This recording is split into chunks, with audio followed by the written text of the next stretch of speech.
Zdravím, chcel by som sa podeliť o moju skúsenosť s transplantáciou vlasov, konkrétne v Klinikane v Istanbule v Turecku.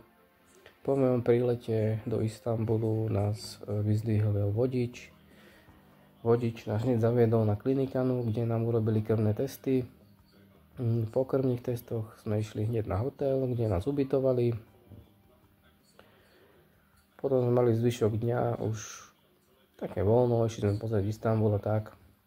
Hneď ráno po raňajkách prišlo auto po nás, zaviedlo nás na kliniku.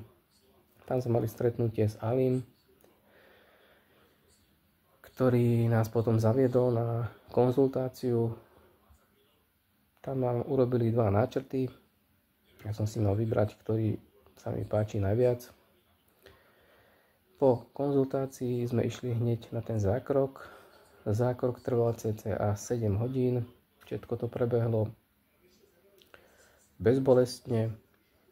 Celý tím, ktorý na tom pracoval, to bola strašne profesionálna úroveň, takže odporúčam to fakt všetkým, ktorí chcú podstúpiť transplantáciu vlasov, konkrétne Klinikanu, Turecko, Istanbul.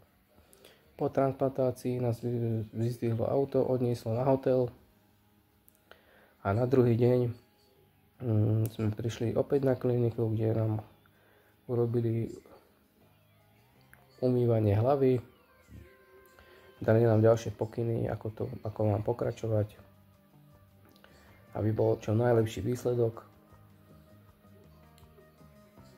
A za mňa veľká spokojnosť od prvého kontaktu s Alim až po samotný zákrok a všetko to ostatné až od odchodu z Istanbulu som fakt